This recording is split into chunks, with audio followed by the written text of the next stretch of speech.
very good evening and a warm welcome. At Hyde Park tonight, we will speak about presidential candidates, their policies and particular parties and the way forward for Sri Lanka. With almost two presidential candidates named ahead of the presidential polls, two parties coming forward, we thought it would be apt to discuss about the second party, the Janatha Vimukthi Peramuna, who has come forward to name their presidential candidate 20 years after.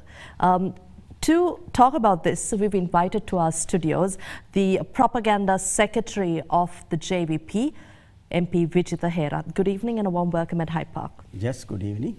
Like I said, 20 years, for the first time in 20 years, you're naming a presidential candidate. The leader of your party, Anura Kumara Dissanayaka, becomes your presidential hopeful on the 18th, as you announced. But 20 years later, why this change? Actually, our party stand about executive presidency.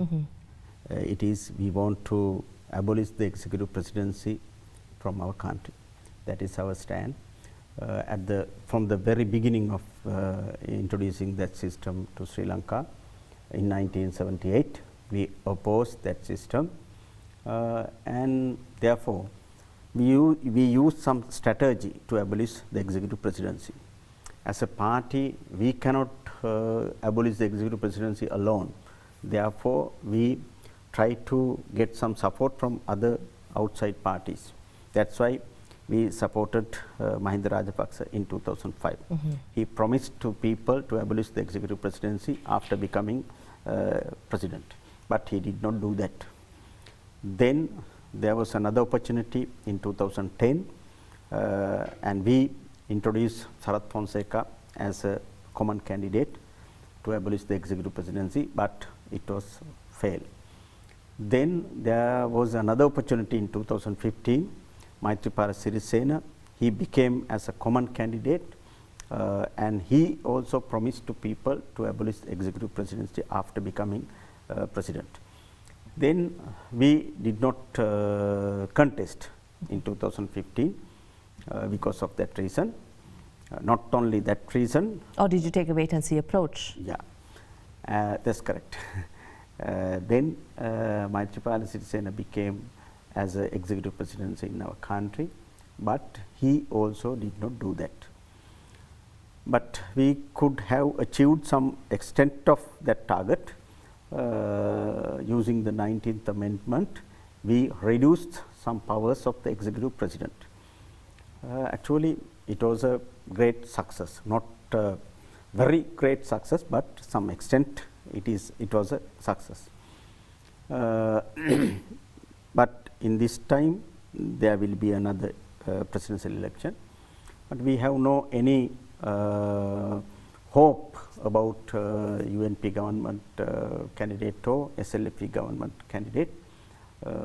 Therefore, we want to create a new alternative power in our country. Most of Sri Lankan people hope create a new leadership, new alternative political leadership. That's why we are going to contest this forthcoming election. This alternative leadership is going to contest against two major parties. Yeah. Of course, the power has been shifting through these two parties and also the latest coalition of the two major parties. But what is the strategy for the JVP? Actually, we think though they belongs to two parties, their principles are same. If we consider the UNP party party principle, and if we consider the JO party principle, both are same. Therefore, we are fighting against those principles, not only against those candidates. We want to fight against the principle. There are economic principle, there are political principle, and there are political behaviors. We think there is a good opportunity. Most of Sri Lankan people are hoping a new option, and especially the youth generation. They want to change this corrupted political system. Therefore, I think we can achieve that target actually we are not going to contest as a JVP. We are going to contest as a broad alliance that we have already implemented a new alliance that is called National People's Power, NPP, with the support of so many political groups and so many independent intellectuals and civil society organizations. There are 28 organizations. After forming that broad organization, NPP, we are trying to contest using that organization in the forthcoming presidential election. On the 18th, when you announced and named your candidate, there was a lot of hope and people were looking forward to a policy pledge also to come along with the naming. People were wanting to see what the JVP policy will be for the country. We did not see that. What's the plan here? Actually, we have introduced our policy long before. On 19th of February in this year, the National Intellectuals Organization, that is called NIO, the professionals, especially the university lecturers, professors and engineers, doctors, there are so many intellectuals are there. They have been starting their campaign among several groups of people. For example, they went before the grassroots level farmers and fishermen and some depressed people, and they collected their suggestions. And not only that, they had a discussion with some high level professionals, and after that, after 2 years later, they prepared a real program. Actually, that is the principle. It is the basic principle of our organization. Using that principle, we are contesting this election. We have already done it. So your policy plan is that pledge has. Are we referring to the punish the conspirators, abolish the executive presidency? Those demands that came along with your campaign title, "The Conspiracy is Defeated, Line Up for Real People's Victory." Are we referring to that pledge? Actually, that is not a principle. That is that was a step we have to taken. You know very well, the people of our country know very well, in 26th of October, the president of our country has violated our constitution. Therefore, we criticize it and we went before the Supreme Court, and Supreme Court has given a special direct order. It clearly said that president has violated our Sri Lankan constitution. Therefore, and after that, some members of parliamentarians, they did so many wrong things within the parliament and outside the parliament. They destroyed some public property in the parliament, and they throw some chili powder to other members of parliament. Even I myself faced that incident, and therefore we complained to the police, and I complained it to especially the CID also, but anything has not happened. So are you unhappy with the present government for the past 5 years, with the way in which they've worked and the kind of promises and pledges that came forward back in 2015? No, we do not agree with that. Actually, the present Maitri Ranil government promised to the people to do many things, but they did not anything. For example, they promised to the people, they arrest some former thieves and punish them, and they will stop all bribery and corruption activities. But they did not arrest anyone, they did not punish anyone, and they did not stop bribery and corruption. Just after becoming the power, they did the well-known robbery, the central bank issue, the bond scam. Actually, the most of people who were voted for the Maithripala Sirisena president, then presidential candidate, they were very upset. Today also, they are very upset. Therefore, we try to fulfill that people's hope. A common perception was that it was the youth of the country that voted in the government of good governance, that pledged transparency, accountability and good governance into the country. But you just said that you all also want to empower the youth. A youth-led change is expected this year with the JVP also naming a candidate. How do you look at this? Actually, most of our youths in Sri Lanka are facing so many difficulties and so many problems. Not only the undergraduates and not only the graduates, but also the students who have passed the A-level. They are facing job problem, they are facing the economic problems, they are facing so many social problems. But this present government has not addressed, has not fulfilled their necessities. Therefore, we want to create a new economic system to fulfill their necessities.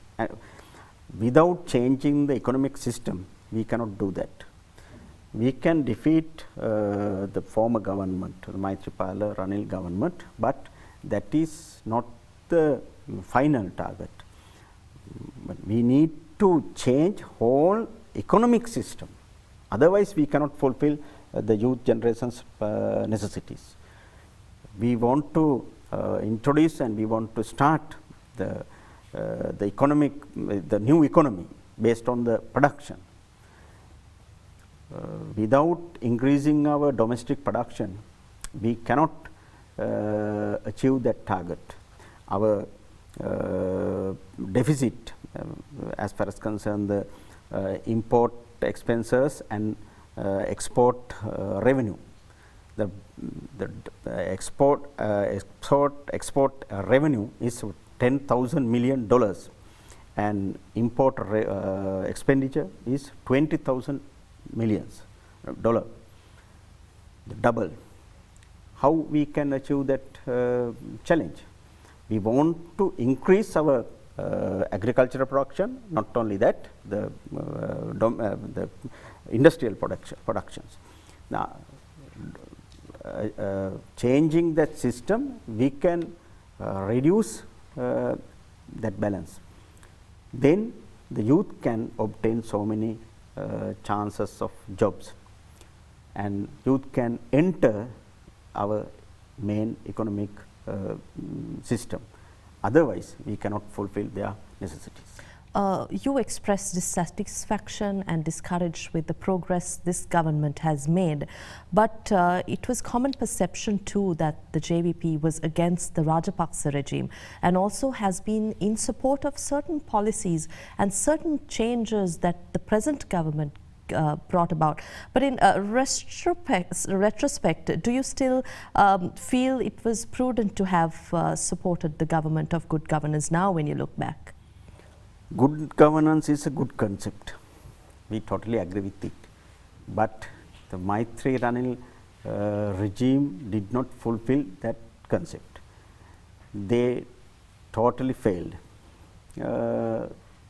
As far as concerned the modern world, so many developed countries used that concept and they introduced so many new items to fulfill that target.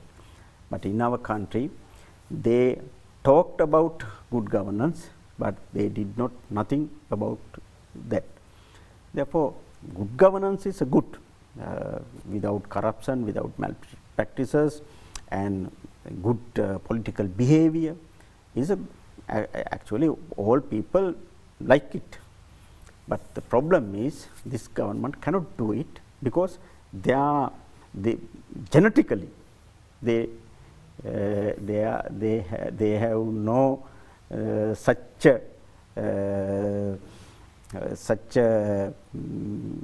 actually the feeling about that. Their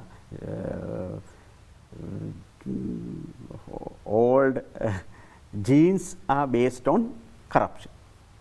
Therefore, they cannot change. But the allegation that you all had to the Rajapaksa regime was also corruption. Was this support to the UNP-led coalition in some way to keep the Rajapaksa regime out of power? Oh, the Rajapaksa regime and the Maitri Ranil regime are same. The both governments did corruption. Therefore, our stand is defeat all two types of regimes. Rajapaksa government, they did several types of corruptions, and the present government, the Maitri Ranil government, promised to the people they are going to stop, and they punished them, but they did not do that. Therefore, our stand is both are same. Principally both are same. Therefore, we want to defeat both sides, and we want to build the new system. Right. I think on that note, it's time we take a short commercial break at Hyde Park. To stay with us, we'll return with more.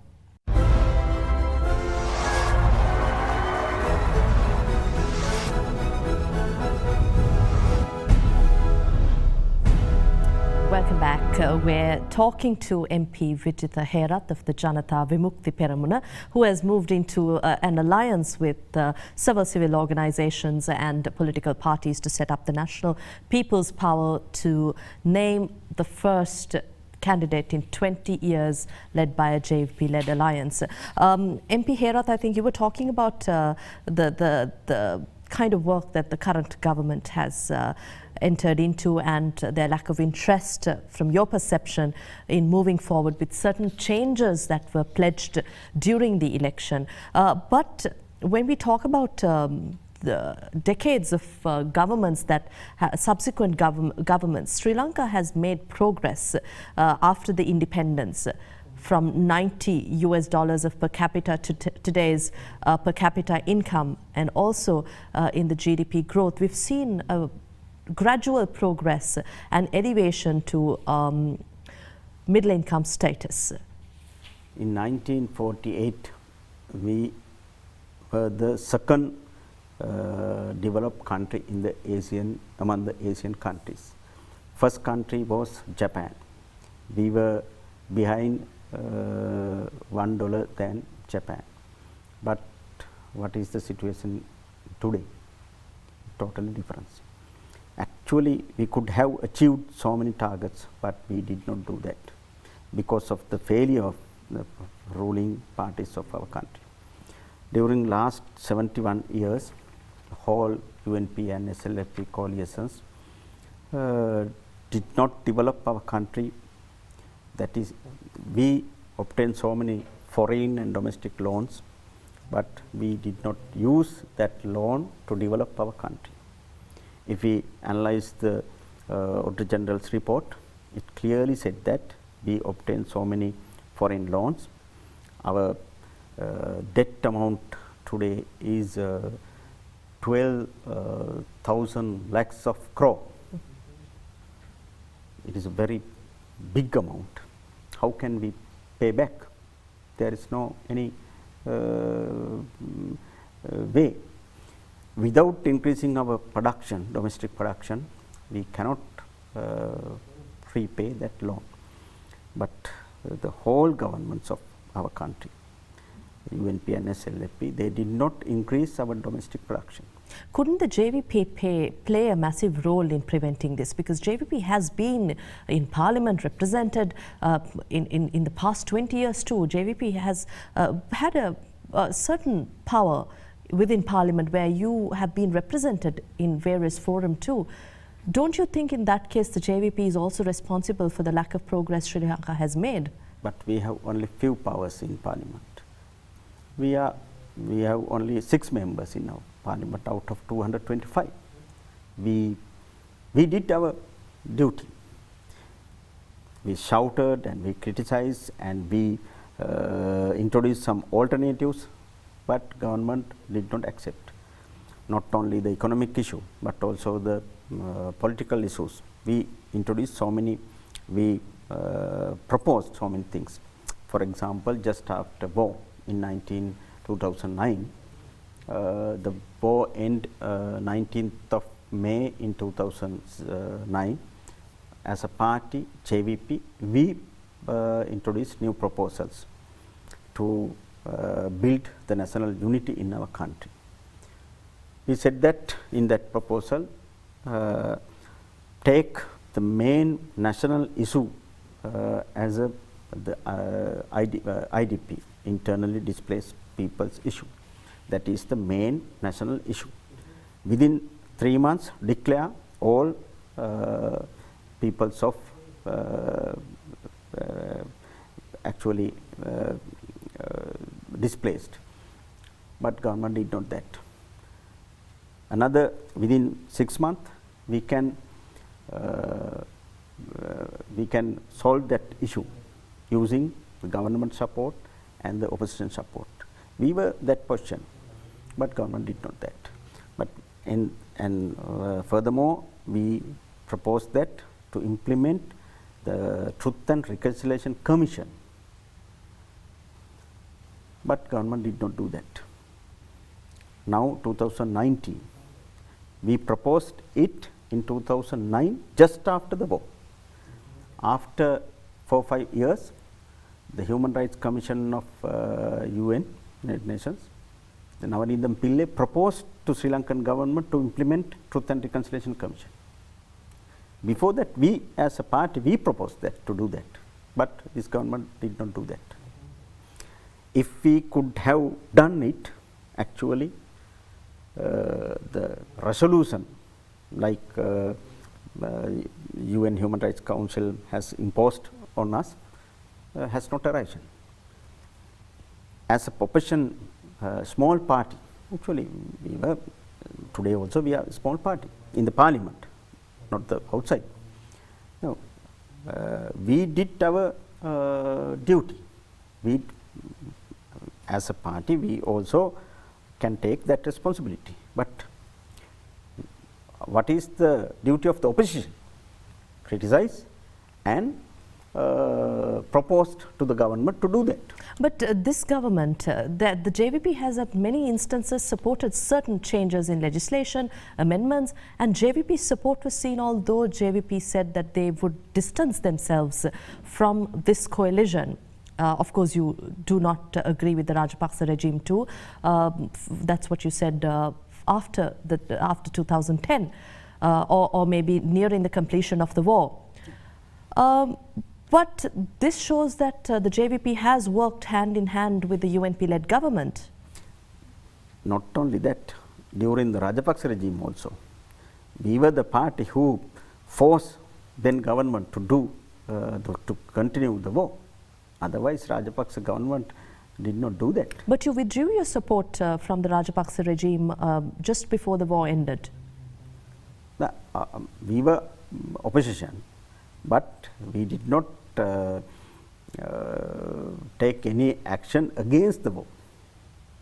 We totally supported the war, not to support the, no, we did not support to any other corruption and bribes activities. But we only supported to war. Because of that reason, the Rajapaksa regime can end the war, finish the war. It is okay. We agree with it. But what has happened after the war? The Rajapaksa took it as his personal victory. Actually, it was not the personal victory. It is a whole Sri Lankan people's victory. Even in Tamil people's victory, even Muslim people's victory, and Sinhala Muslim and Tamil people's, whole people's victory. But Rajapaksa took it as his personal victory. After that, he tried to give some opportunities to his family, his brothers and his sons and his relatives. And after that, he created his whole family ruling system. At that time, we totally opposed that system. And after that, that was the reason we wanted to defeat Rajapaksa regime. And after becoming power in the so-called good governance government, using our parliamentary powers, we proposed and we interfered so many changes of constitution and so many new regulations. For example, RTI, we totally supported it, and as a party and outside our organization supported it, because it is not to it was not a support to the government, it was supported to the people. The implementing of RTI Act is more favorable to the people, not to the UNP government or any other government. Therefore, we did many things according to our power. We cannot totally change the system, because we had only 6 members in the parliament. When you say you were not supportive of the good governance government, you were also in the executive committee of the when the government was set up. You came on board with the government to make certain decisions. Let's talk about the 20th Amendment to the Constitution. This was something that the JVP has been vociferous about. You wanted to bring about the 20th Amendment. The government executive body is the cabinet. We were not in the cabinet. That is the answer of that question. The second thing is we tried to bring the 20th Amendment to abolish the executive presidents. Before the 21st attack, actually there was opportunity. Some Rajapaksa faction members and other sides and TNA also agreed to abolish the executive presidency, and there was a good opportunity before the 21st attack. But after 21st attack, the whole political situation has changed. Now there is no any practical situation to complete that target, but the 20th Amendment is in the agenda. Are you still of the view that Sri Lanka should bring about the 20th Amendment to the Constitution? Yeah, our stand is that if we have any chance, we will bring it. But in the case of the Easter Sunday attacks, do you think if the 20th Amendment was brought about, that it would have been easier for the government? For example, if you had to go and search the eastern province, there would be more regulation in terms of taking authorization from the leaders of that region. So wouldn't that be hindrance to governing the country as a whole, as one Sri Lanka? During when that incident was happened, the president was there. What has happened? Has he taken any action against that? No. He was abroad, and after he became into Sri Lanka, he blamed to IGP and Secretary of the Defence, and even today he did not take that responsibility. There is executive presidency in our country, but what has happened? The Saran and other gang blasted their bombs. The executive presidency couldn't stop that. That is the. Are you directing the responsibility of what happened in the Easter after the Easter Sunday attacks to solely the president of this country? The main responsible person is president. The other responsible institution is government. President is the leader of the government. Therefore, he cannot leave that. President and Prime Minister and whole government must responsible for that 21st attack. They did not take any action before 21st of April. They were received so many informations. So many police officers, intelligence agencies and foreign intelligence agencies gave so many information about Sarans before 21st of April. Actually, they sent some information to President and other high-level defense officers during 2018 also. But they did not take any action. Therefore, our blame is the government, including President. President is the leader of the government. Government should responsible for that attack. That's why we took no confidence motion against the government.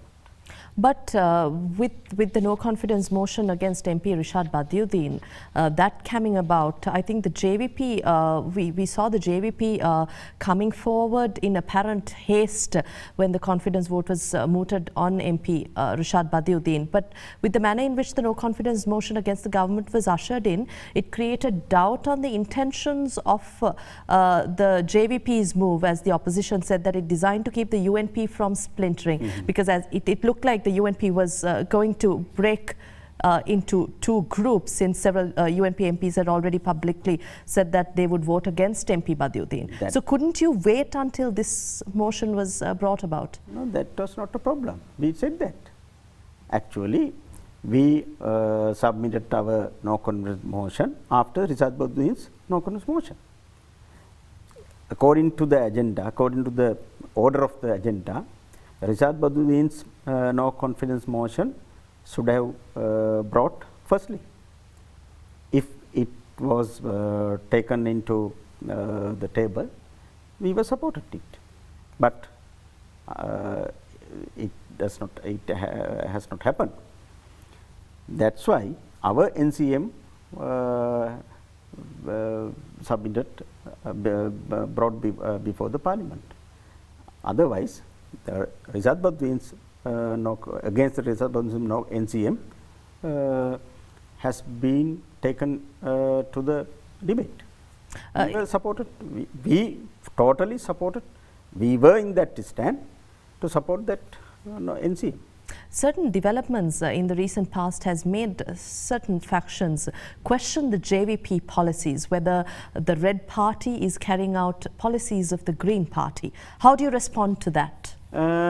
Actually, as a party, our stand is same and strict. It is correct. But if we want to gather and collect so many organizations and so many different progressive people, we have to deviate some extent. For example, forming that alliance, the National People's Power, there are different types of organizations. They are not JVPs. They do not believe our principle totally, but we can join with them. Our target is to change this political system and introduce a new economic and political system.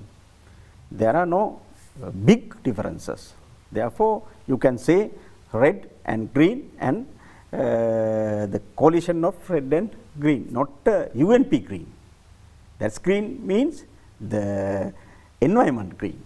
The progressive environment groups are there in the world. That's right, the red green alliance, not UNP. No inclination whatsoever towards the UNP green. No, never. UNP principle is total different as far as concerned the JVP principle.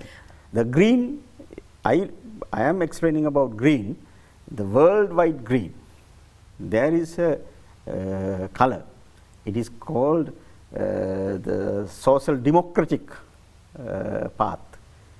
It is okay, but not the UNP elephant green. With this election campaign happening, obviously you have to bash one party or the other. Would you be criticizing this government in your election campaigning stages or the Rajapaksa regime? We will criticize the Rajapaksa regime and the Maitri Ranil regime, both, because I have already said that as principally both are same. Therefore, we will criticize both sides. Right. It's time we take a short break. We'll return at Hyde Park to stay with us.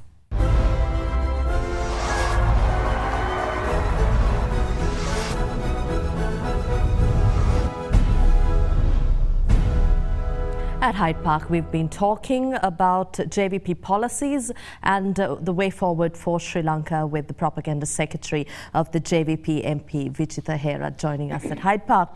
MP Herath, I think I'd like to focus a little on foreign policy. Given the background that there has been a lot of criticism over a decision taken by President Maithripala Sirisena in the appointment of the commander of the army, Lieutenant General Shavendra Silva. The US was the first to criticize this move, saying Sri Lanka is violating promises made to the UNHRC, and also that given the fact that he is accused of alleged human rights violations, he should not have been appointed as army commander. What is the JVP stance here? Sri Lanka is a sovereign country. Therefore, we have a right to take decision, economic decision and political decision. Therefore, President and the government has a right to take a decision, and the President has a right to appoint any person to any position. The USA has no any right to interfere that. It is totally wrong, and we don't like it, and we criticize it. USA is an outside country, and we are not criticizing appointments of the USA. Who is the army commander, who is the navy commander? We are not criticizing that. It is their duty, because USA is another country. Likewise, Sri Lanka is a separate sovereign country. We have a right to appoint any person. If he has any charges, then the people can go before the court, and the court can give a decision. I think the Savendra Silva has not punished, or he has not charged any offences. Until he will be punished, he is not a guilty person. Therefore, he has a right to appoint that position. That is our stand. This is obviously the view of the opposition too at present. They too call to protect the sovereignty of the nation, saying this is an internal matter.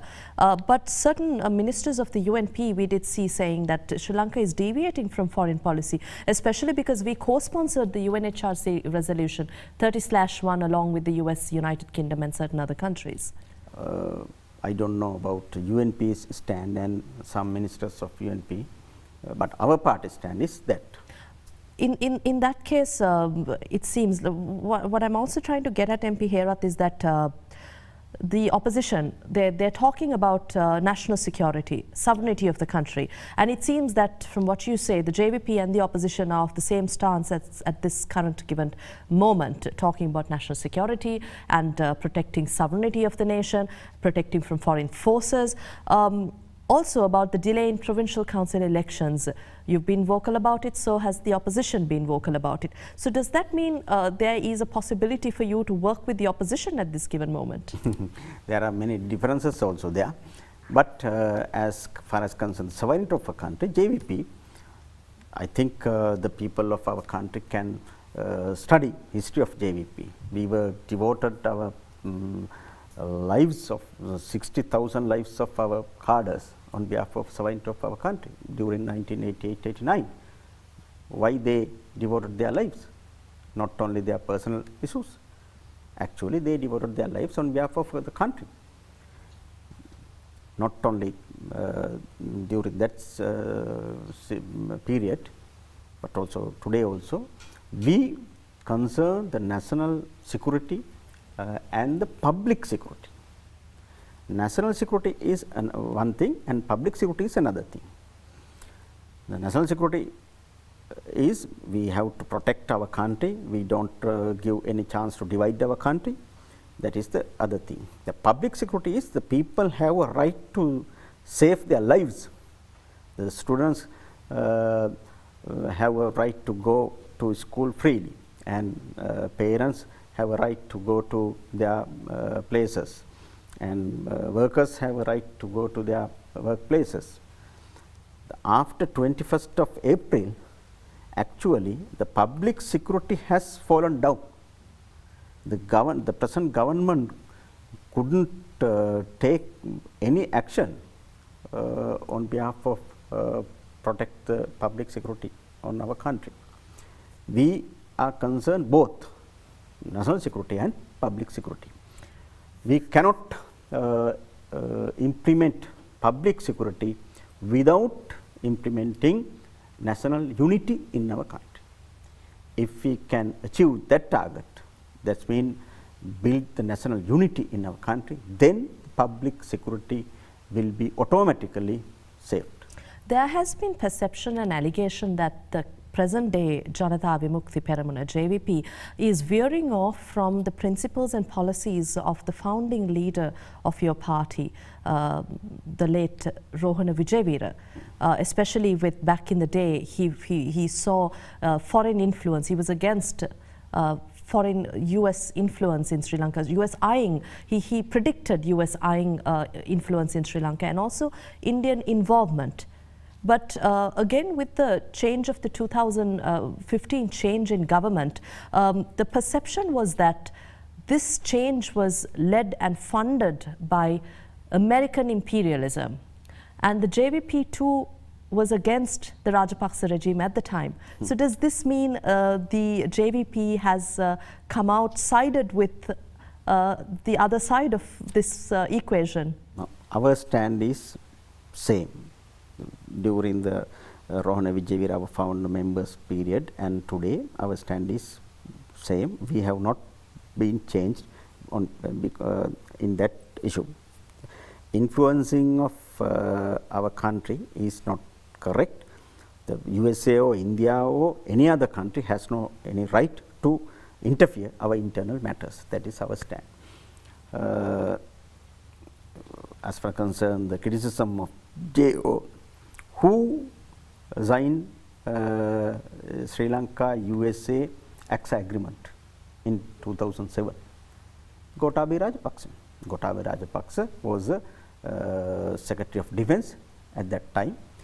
He and the Ambassador of USA, Roberto Blake, both of them signed that agreement, AXA agreement, that cross services defense agreement between Sri Lanka and USA. Actually, that is the violating of our, it is totally betraying of our country's sovereignty.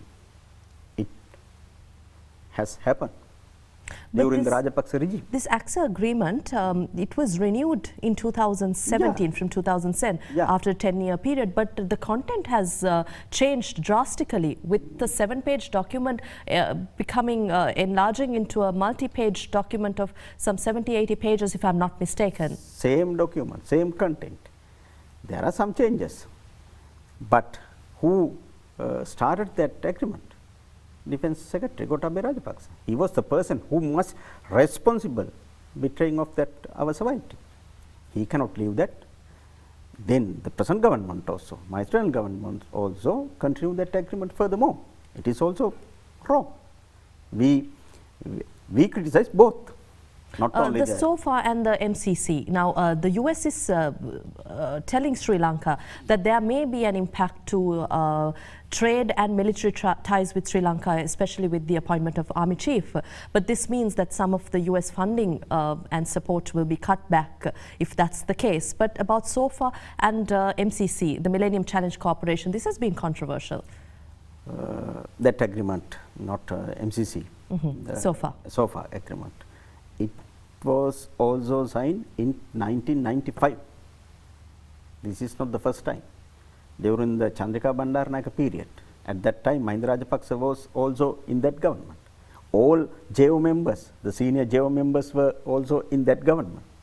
Even GLPs, he was the main character in that government. It was happened in 1995. Now this government also try to continue it furthermore. The beginning of that SOS agreement actually was happened in 1995. Both governments, SLFP and UNP, both governments, they agreed in front of USA. That is the reality. Not only the UNP government, but also the SLP government. In this time, they are going to sign another new agreement that is called MCC. MCC is somewhat different from other defense agreements. It is economic agreements. There are some criticism. We criticize it. Actually, as a party, we were the party who raised that question in the parliament firstly. Our member Bimal Ratnayaka submitted motion about that agreements. After that, it took those agreements took into the debate, and we were debated. As a party, we don't like sign any agreements with any other countries while betraying our economic sovereignty and our national security. Finally, we have just 1 minute, but does this mean the JVP will not look for a political future with either party?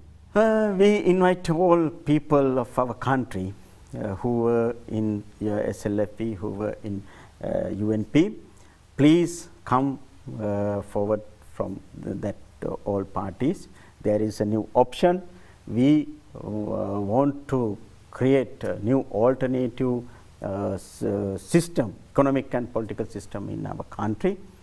Actually, we can give a real strong leadership for that. We invite all of you to come and join with us, and then we can form a new regime to our country to implement the real democracy in our country and real good governance in our country, and develop our country using our national resources and human resources. We have a dream, and I think you also have that dream. We can achieve that target. Thank you very much, and all the very best. Okay, thank you very much. We had with us parliamentarian of the Janatha Vimukti Peramuna, MP Vijitha Herath, who is the propaganda secretary of the party, joining us at Hyde Park tonight. Thank you very much for joining us. We'll see you again next week at the same time.